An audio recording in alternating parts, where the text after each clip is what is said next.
But let's start right now with what we are seeing in the markets. The markets yesterday closing at their highest level in a month. So for more on this, we're joined now by Kim Katakis, Head of Investment Strategy at Martin Currie. Kim, thank you so much for joining us today. I always love chatting with you. Let's start with those jobless claims, not as good as expected. And we've long been talking about how job hiring and job openings, they've started to slow. And we're obviously seeing that now in the numbers. I'm wondering, as you're looking at this, because there had been the hope that a lot of those jobs lost, that they would eventually come back. How concerned are you now? The longer that this goes, you still see those continuing claims very high, those jobless claims still very high, that frankly, some of those jobs will not be coming back. Yeah, hi, Kristen. It's great to be here. Thank you for having me again. So yeah, you're absolutely right. This is now, I believe, the 6th week that we've got numbers round about that 840,000 level.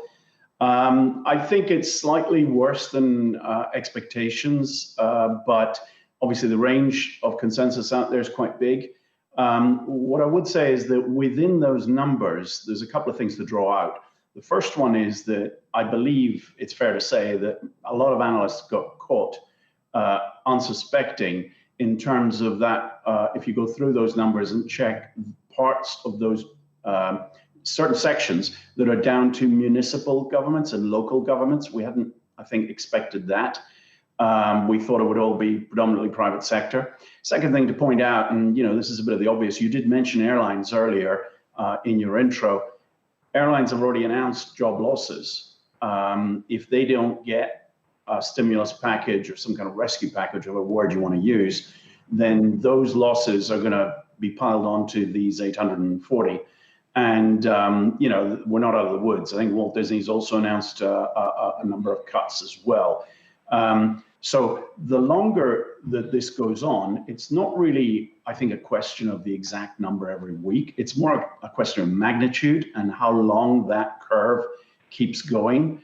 And it seems pretty clear. If you don't have COVID-19 under control, you cannot open your economy completely. If you cannot open your economy completely, it is unreasonable to expect a serious reduction in job losses, and unemployed. And I guess the last part of this is that, when we went into this pandemic, the economy was, really humming, and I guess unemployment levels were really very low. So you could argue that a certain percentage of those people who got employed over the last 2-3 years may well end up being at the back of the queue when the economy starts picking up again, just because by definition, almost, they're not kind of the first choice employees. To that point, Kim, you mentioned the airlines, and I found them in my app. I am following hundreds of stocks, so I figured I'd give a quick update right there. American right now struggling to stay in the green, up about 0.08%. Delta and United roughly up 1% right now. So they are holding strong. To your point, they have threatened that they will be laying off tens of thousands of workers if they do not get an aid package. On the numbers, those figures don't include California's numbers. They've put a pause on reporting their unemployment figures until they can address some sort of backlog. These numbers are still persistently high, even without California, obviously. Largest state that we've got, one of the largest states that we've got. Is there a concern, do you think, that when we get those numbers from California, perhaps next week or the week after, that we're going to see a very large pop? And how do you think markets are going to react to see that spike all of a sudden once those figures are included? Look, I think you're absolutely right to point that out. Now, first of all, let's take a step back a little bit and think that if I think I'm right in saying these numbers may be a little bit out, but I think broadly speaking, around 60 to 65% of working Americans were not working for big multinationals. They were working for small to medium-sized companies. And these are exactly the companies that do not have the depth of cash positions on their balance sheets to be able to tough it out for more than a few months, right? Some of those companies may even be deservedly asking and in the process of receiving handouts from the last package, the last stimulus that was approved in springtime. But sometimes that money hasn't come through, as quickly as you'd expect. And it's always a little bit of a delayed reaction. So to answer your question directly, I think most analysts in the market expect these numbers to continue looking pretty poor until such time, as I said, that we can really, with some kind of confidence, expect the market to open up, the economy rather, I should say, open up. What I think would influence the reaction in the short run is any news we might get on a vaccine.